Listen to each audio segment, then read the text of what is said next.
Our next guest is another brave mother who is standing up instead of laying down after her son was killed. It's important to hear these women because inspiration can be infectious and may just result in real change. Joining us now is Zanetia Henry, who lost her son DreCharles 3 years ago this month to street violence. Zanetia, I know it's not easy for you to talk about this, so thank you so much for coming today. Thank you for having me. Start off by telling us a little bit about DreCharles and what happened that day 3 years ago. DreCharles, we normally call him Dre, fun-loving, outgoing, just free-spirited person, always laughing, life of the party, did not like confrontation, did not like just being angry or upset. If he was angry, you never really knew about it. April the 26th, 2019, he was in an area that he always hung out.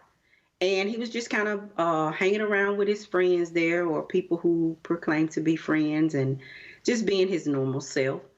And to my understanding, there was a young man that walked up and actually shot him in the back.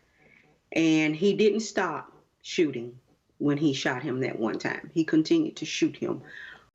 I remember getting the call from my sister saying that something had happened to him and she was in a panic. When I arrived at the hospital, it was cold. It was just so cold. It was nobody there. And I'm looking around like, okay, maybe, just maybe, there was a mistake. When they finally did make it with him, they rolled him in, and I remember it was like time stopped. And I was trying to keep it together. I was praying, but couldn't pray. By the time my husband got there, they called us to the back, and it was like, again, time stopped. So when we went to the back, we standing in the middle of the hallway, and the doctor looked at us. It was like they all stopped, doctors, nurses, everybody, in their tracks to say, as if they're thinking in their heads, they didn't want to tell us what they had to tell us. But the doctor looked at us and just told us in the middle of the hall, he didn't make it. And all my husband and I could do at that moment was say, where is he? Just let me see him. And when we walked in the room, he looked like his normal handsome self, sleeping. Other than his eyes were half open. And my husband closed his eyes. And I brushed dirt from his mustache. And I loved on him, and I hugged on him. And I was able to still just feel him while he was still warm. And I was able to tell him how much I loved him right then. Everybody was out waiting for us. So what we did was we quickly tried to go out and just let everybody know. And it was like everybody went wild. Screams and yells and everything. It was awful. The pain. You could feel the pain. Even though I was I feel like the worst pain. But I could feel everybody else's pain as well. So the next morning, because of course we didn't sleep, but when we did start moving around the next morning, we sat on the porch, and there was a dove that came and sat on the power line right in our yard. And that dove came every single day, once in the morning and once in the afternoon, until 2 weeks after we buried him. And so that morning, that was the first morning, and we saw the dove, we sit there and we talked and we chatted, and I got up and I was able to go to the crime scene because my heart wouldn't let me rest until I could see or try to get some understanding of what in the world I just couldn't understand. So I go and I'm able to stand in the very spot that my son laid. And I couldn't understand why I was able to do that. Why was this area not taped off? Why was this area not still being investigated or checked out or whatever? And I was really upset about that. My main goal was to make sure that my baby is always remembered and to try to make sure that nobody else experiences this. So how is it that you're trying to do that? Obviously, it's still such a very difficult memory for you. The way that I am trying to make sure that this doesn't happen to someone else is to unify the community.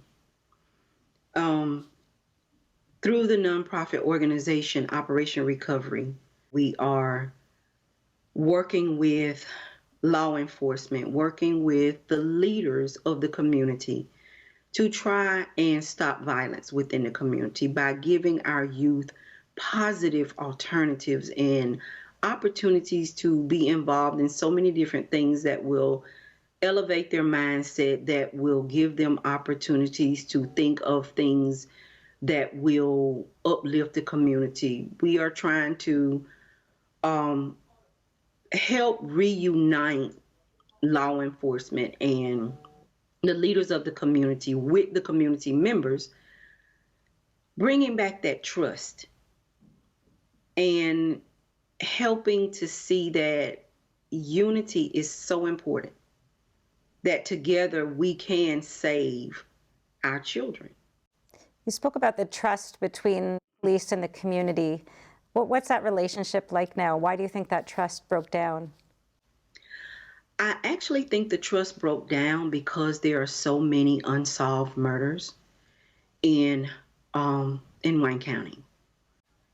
That caused especially the parents of those children to lose hope and lose trust in the fact that law enforcement has not done everything that they could possibly do to find out who's behind those murders. So honestly, the solutions have to come from the community and law enforcement, with community taking responsibility for your own community. If you're taking responsibility and you're speaking up and you're doing what needs to be done within the community, and then law enforcement doing what they need to do also to protect and serve, and not just say protect and serve, but protect and really serve.